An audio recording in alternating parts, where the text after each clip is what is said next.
Baik, terima kasih. Ini ada pernyataan bahwa tidak semua bid'ah sesat itu bagaimana? Baik, dalam hadis Nabi disebutkan kullu bid'atin dolalah. Ini nasnya sudah jelas, tegas. Setiap bid'ah itu sesat. Nabi bilang gitu. Lah kita mau gimana lagi? Tugas kita tinggal ikut Nabi Shallallahu Alaihi Wasallam. Dan memang nanti dalam kaidah usul fikih itu ada bagian am, ada bagian khos.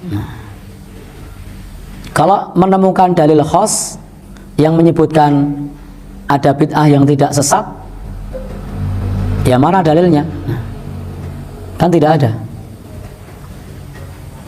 Contoh dalil umum, lalu kemudian ada dalil khusus. Allah menyebutkan wa ja'alna minal ma' kulla syai'in hayy. Dan kami menjadikan dari air semua yang hidup, umum. Lalu ada dalil khusus dari Nabi dari Al-Qur'an. Dari Al-Qur'an mengatakan wa ja'alna minal ma' kulla syai'in hayy. Kami jadikan dari air semua yang hidup.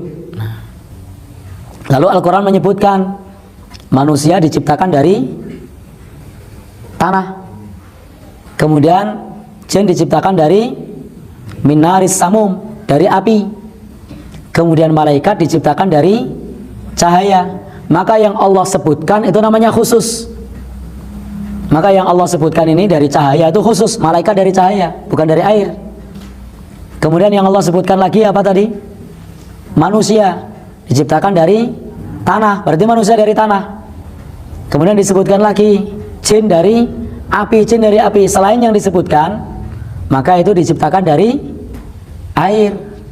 Nah, sekarang di sini Rasul bersabda setiap bid'ah itu sesat.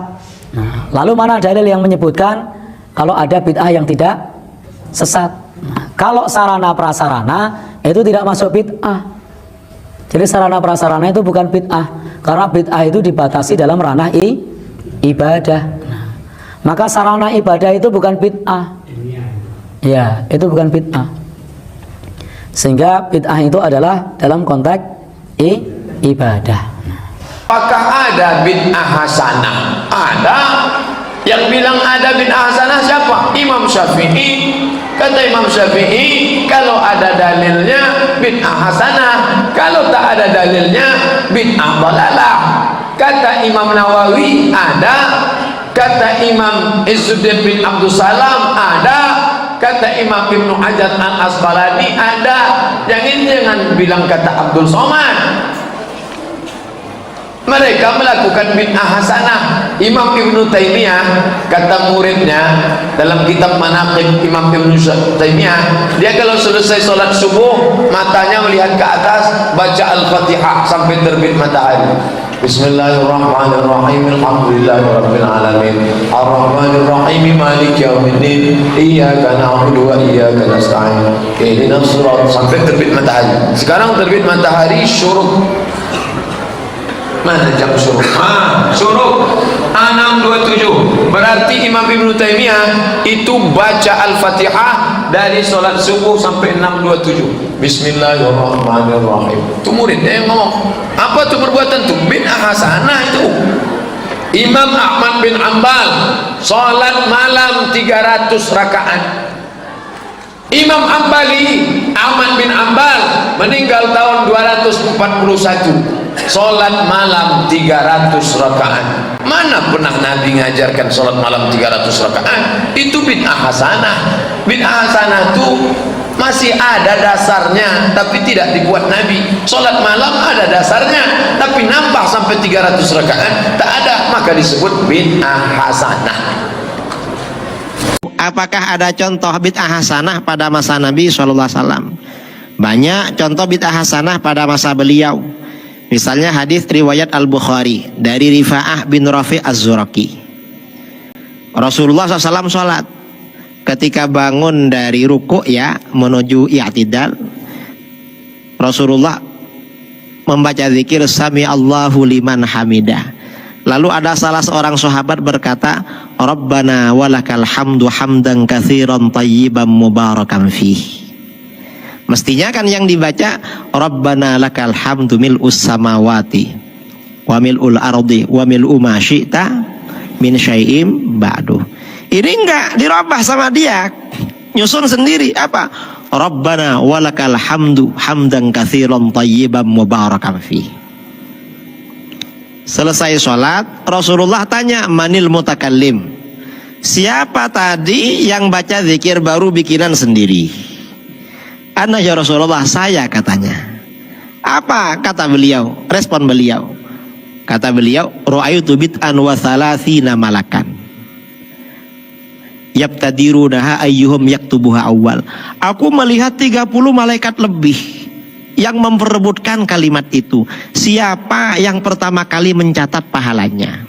Nah, bid'ah hasanah kayak gitu yang memperebutkan malaikatnya lebih 30 itu. Padahal bid'ah hasanah. Nah, berdasarkan hadis ini, kata para ulama, Imam Ibnu Hajar Al-Asqalani dalam Fathul Bari, berarti di dalam sholat itu boleh baca zikir bikinan sendiri yang tidak diajarkan dari Nabi, selama itu tidak bertentangan dengan zikir yang datang dari Nabi. Boleh. Mengapa? Tadi sahabat kan bikin sendiri, oleh Nabi malah dibenarkan. Berarti boleh. Beberapa bulan kemarin ribut-ribut, apakah doa iftitah pakai ini apa enggak? Ini namanya orang cuma belajar di depan laptop, enggak pernah ngaji pada guru.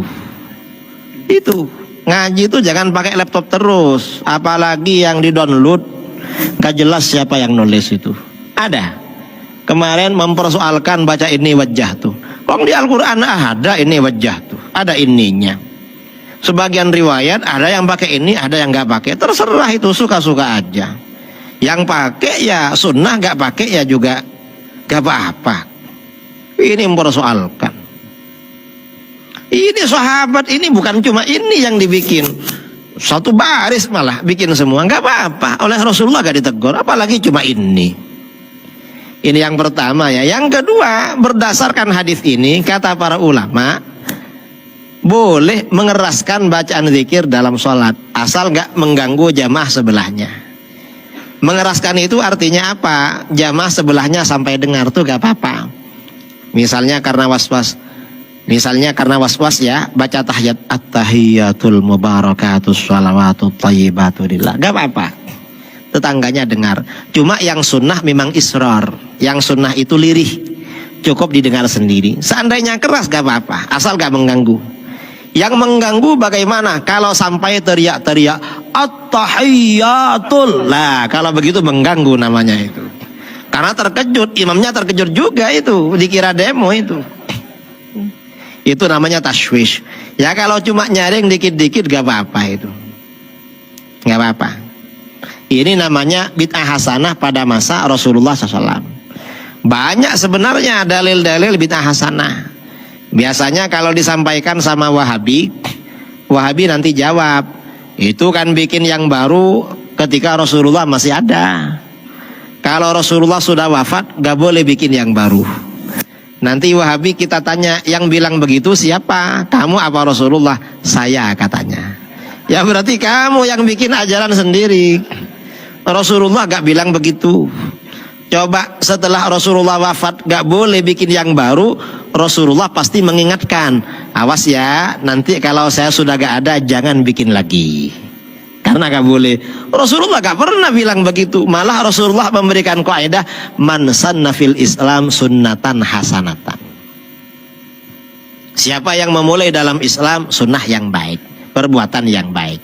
Dan ini juga yang perlu kita ingatkan. Ada amalan-amalan kita dianggap bid'ah hasanah, padahal kadang bukan bid'ah, itu amalan sunnah. Cuma kita gak tahu dalilnya. Karena oleh Wahabi dibilang bid'ah, lalu kita jawab, oh bid'ah hasanah, padahal sunnah. Yang Wahabi gak tahu, kita gak tahu juga itu. Tapi ya gak apa-apa lah dibilang bid'ah hasanah. Yang penting gak sesat itu. Jadi itu.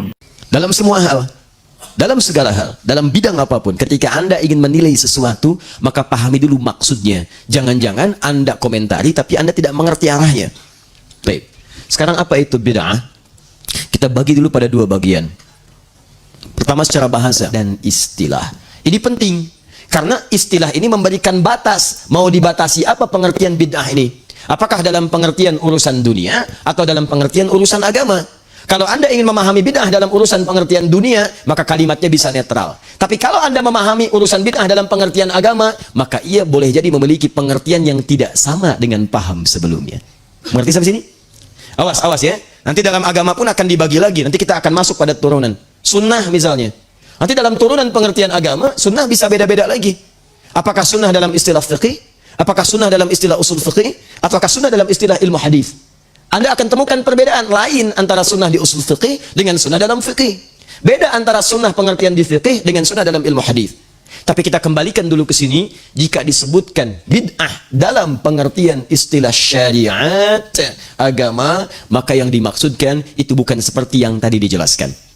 Karena ukuran penjelasan syariat mesti melihat keterangan pemberi syariat itu, yaitu Allah Subhanahu wa taala yang diteruskan lewat Rasulnya Muhammad sallallahu alaihi wasallam. Jadi kalau urusan syariat saya tidak bisa mengarang. Tidak bisa mengarang, tidak boleh. Mengarang hanya ada dalam pelajaran bahasa Indonesia. Ya, di syariat tidak. Ketentuannya lihat di Al-Qur'an ataukah di penjelasan Al-Qur'an disebut dengan hadis. Baik, siapa yang menyampaikan hadis? Rasulullah sallallahu alaihi wasallam. Maka kita bertanya kepada Rasulullah, "Ya Rasulullah, apa pengertian bid'ah dalam urusan syariat sehingga kami bisa bedakan dengan pengertian-pengertian dunia?" Sebab kalau Anda tarik pengertian dunia ke urusan syariat, bisa repot nanti ibadahnya. Karena semua boleh. Wah, itu salatnya pakai bahasa Arab. Orang Arab, saya mau orang Indonesia pakai bahasa Indonesia saja. Allahu Akbar baru. Itu bid'ah. Memang inovatif. Salah. Paham? Baik, Allahu Akbar. Udah kebanyakan kiri duluan. Saya mau kanan duluan. Allah. Kadang kaki naik dikit, ya. Muncul lagi. Assalamualaikum warahmatullah. Assalamualaikum warahmatullah. Dia cuman kepalanya doang. Tangannya kemana? Assalamualaikum warahmatullah. Assalamualaikum warahmatullah. Contoh, kalau semua perkara urusan dunia ditarik ke dalam urusan agama, maka para ulama mengatakan setiap orang akan mudah melakukan dan mengerjakan apa yang ia inginkan.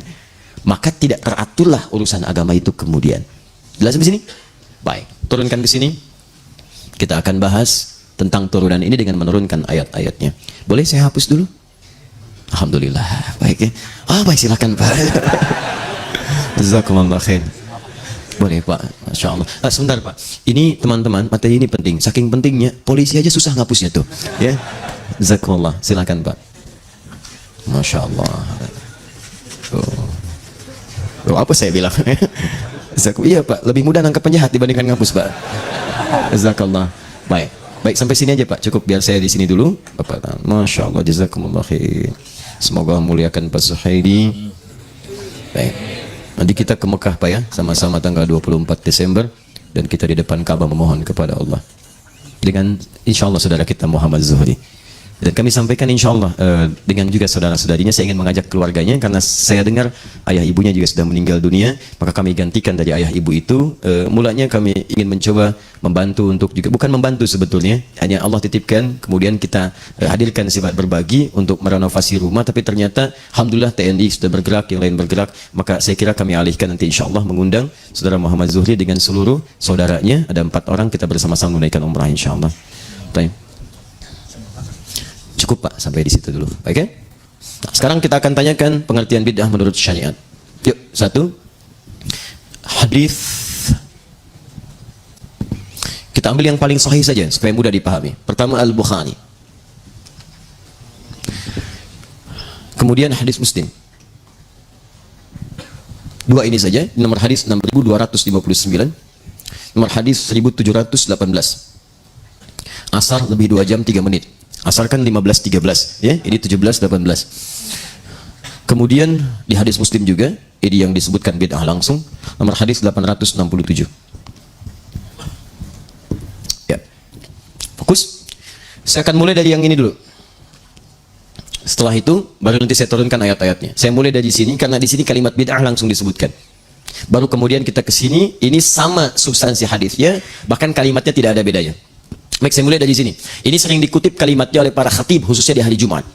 Baik, fa inna asdaqal hadits kitabullah. Sungguh kalimat-kalimat yang paling benar, sifatnya mutlak kebenarannya itu hanya Al-Qur'an, kitabullah. Maka mustahil ada kerancuan di dalamnya, maka kita tidak boleh meragukannya. Wa khairal hadi hadi Muhammadin sallallahu alaihi wasallam. Dan petunjuk terbaik, jika ada yang memberikan petunjuk, maka yang terbaik yang bersumber dari Nabi Muhammad sallallahu alaihi wasallam. Misal, ada yang mengajarkan Anda tentang kejujuran, maka pengajaran itu tidak akan pernah mengalahkan petunjuk Nabi Muhammad sallallahu alaihi wasallam tentang berbuat jujur. Ada yang mengajarkan misalnya tentang keadilan, maka sifat adil itu tidak ada yang mengalahkan dari sifat keadilan yang pernah diajarkan Muhammad sallallahu alaihi wasallam. Maka setiap yang mendapatkan pengajaran dari beliau, Anda mesti praktekkan dan tunjukkan kepada lingkungan bahwa Anda yang terbaik. Makanya sifat umat ketika mengikuti petunjuk Quran, mengamalkan petunjuk Nabi, maka turun pujian dari Quran langsung di Quran surah 3 Ali Imran ayat 110. Kuntum khaira ummah. Kalian umat terbaik. Khair itu maksudnya baik dalam segi sifat. Kalau sifat menjadi sikap, berubah jadi ma'ruf. Jujur itu sifat. Ketika Anda bekerja disogok kemudian Anda menolak, jujur misalnya, itu sikap. Yang pertama khair, yang kedua ma'ruf. Kata Al-Quran, Anda itu dari sifat saja mesti lebih baik dibanding yang lain. Kalau ada orang jujur, Anda mesti lebih jujur. Kalau ada pemimpin yang lain adil, Anda mesti lebih adil. Kalau ada orang sabar, Anda harus lebih sabar. Karena kita punya dua pedoman terbaik untuk mewujudkan itu semua. Ketika Anda bisa menjadi seperti itu, maka dimanapun Anda tinggal akan terangkat harkat, martabat, dan kemajuannya. Karena motivasi Al-Quran selalu menghadirkan lebih baik. Sekarang itu saripatinya diambil oleh bangsa-bangsa di tempat lain, diterapkan oleh mereka. Dan kita buang-buang energi untuk mencelaknya karena nggak ada kerjaan. Yang jadi pertanyaan, tanyakan pada diri kita, kenapa mereka mau mengambilnya, kita tidak menerapkannya? Jepang, kamu bisa, kamu bisa, kamu bisa. Bahkan hanya dalam urusan permainan, benteng Takeshi, kalimat itu keluar. Kamu bisa, kamu bisa, kamu bisa. Ditiru oleh Korea. Nippon bisa ini, kami harus bisa ini. Itu dari sejak TK. Masuk sekolah, lebih baik dari Jepang, lebih baik dari Jepang. Jepang bikin Honda, dia bikin Hyundai. Hyundai itu bahasa Koreanya Hyundai. Bikin. Jepang bikin ini, Korea bikin ini. Jepang ke Piala Dunia, Korea ke Piala Dunia. Masuk, masuk, masuk, dan sebagainya. Indonesia, muslim banyak, harus lebih baik. Jangan bergaul dan bergulat di komentator saja. Kita unggul di komentator, tapi kita harus masuk ke lapangan. Unggul.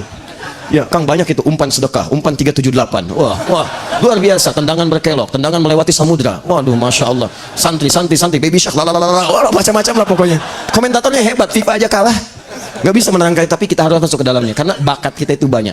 Bakatnya banyak. Lihat bakat pemain bola kita. Kalau sudah di lapangan, wah itu keluar semua. Gaya renang, kupu-kupu, silat keluar dan sebagainya. Bakatnya banyak, tinggal diarahkan aja. Kenapa jadi ke situ ya? Sudahlah. Balik sini. Wa khairal hadi hadi Muhammadin sallallahu alaihi wasallam. Awas, awas. Wa syarrul umuri muhdatsatuha. Dan hal yang paling buruk adalah merekayasa, mengada-ngadakan sesuatu yang tidak ada petunjuk, dalil, dan atau contoh dari kedua sumber tadi. Lihat. Dan hal terburuk, wasyarrul umuri, hal terburuk dalam syariat itu bukan dalam urusan dunia. Nah, kita mulai bahasan kita ya. Jadi kalau dalam urusan dunia, bebas antum, silakan berinovasi. Tidak ada masalah. Mic misalnya, yang tadinya pakai kabel, sekarang tidak menggunakan kabel. Boleh. Ya, apalagi ini sekarang besar, besok bisa jadi kecil. Ada yang nempel di telinga, ada yang macam-macam. Silahkan, tidak ada masalah. Sekarang orang presentasi itu touchscreen sudah nggak bawa handphone lagi. Di beberapa tempat sudah menggunakan lebih canggih lagi. Dia ada yang dilipat, ya, dia ada yang seperti film. Yang dulu kita konika itu seperti itu, dia lebarkan seperti ini. Ada yang pakai sentuhan saja, layarnya nggak nampak, macam-macam. Itu nggak ada masalah urusan dunia. Tapi dalam urusan syariat, kata Nabi, jika ada seseorang mengada-ngadakan sesuatu dalam perkara syariat yang tidak ada dalil, petunjuk, dan atau, kalimat ini mesti muncul, dan atau contohnya. Awas, awas, saya tuliskan ini pertama, saya garis bawahi, dan saya katakan dari sekarang, dan tolong jangan dihapus yang ini ya. Ya. Semoga Allah kuatkan untuk tidak dihapus yang ini. Lihat, dalil dan atau contoh. Jika seseorang mengada-ngadakan dalam urusan syariat, tidak ditemukan dalilnya dalam Al-Quran, tidak ada petunjuknya di hadis, tidak pernah dicontohkan misalnya, dan atau tidak ada contoh. Kalimat dan atau ini bisa jadi nanti contohnya tidak ada, tapi dalilnya ada. Maka ini punya hukum berbeda. Jangan sembarangan mengatakan kalimat nanti. Baik.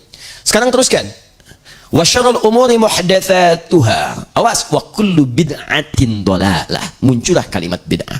Maka orang-orang yang mengadakan sesuatu dalam syariat tidak ada dalil, petunjuk dan atau contoh, maka Nabi menyebut langsung perkara itu, masalah itu dengan kalimat yang singkat, bid'ah.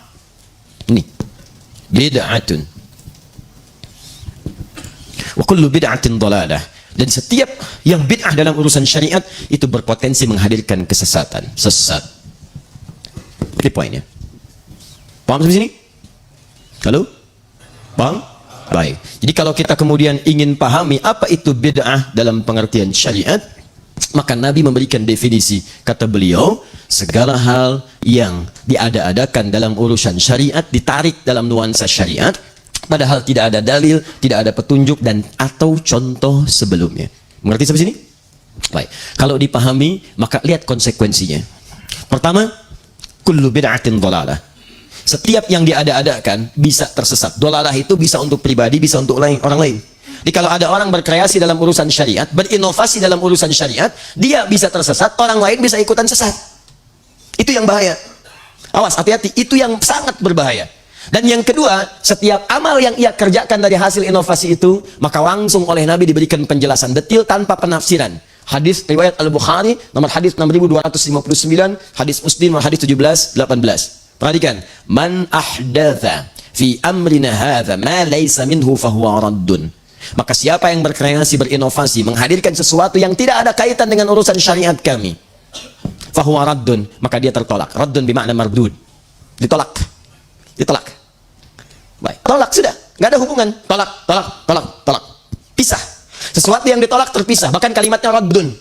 Raddun itu kata para ulama hadis itu bermakna mardud. Mardudun. Raddun artinya mardud. Tapi kalau Anda belajar fikih lughah, ada kaidah mengatakan begini. Ziyadatul mabna tadullu ala ziyadatil makna. Kalau satu kalimat bertambah hurufnya, maka ini menunjukkan beda arti dari sebelumnya, mengalami perluasan dan perpanjangan. Ini tertolak, ini juga tertolak. Tapi kenapa kalimat tertolaknya tidak menggunakan mardud atau raddun? Kalau kalimatnya menggunakan mardud, itu artinya cara penolakannya lebih panjang, lebih halus. Jauh, tidak langsung ditolak. Kadang-kadang basa-basi kayak orang melamar tapi tidak disukai. Tapi kalau yang ini raddun, kalimatnya singkat, padat, cepat, menunjukkan sesuatu yang berlangsung dengan cepat tanpa basa-basi. Tanpa basa-basi. Raddun. Bapak, ada apa kemari? Mau melamar? Maaf Pak, sebelum datang saya kasih tahu dulu Pak ya, Bapak sudah tertolak. Sudah. Baik, paham? Maka kalimatnya menggunakan raddun seakan-akan sebelum bahkan Anda menghadirkannya, Nabi sudah cepat menolaknya. Saya tidak akui.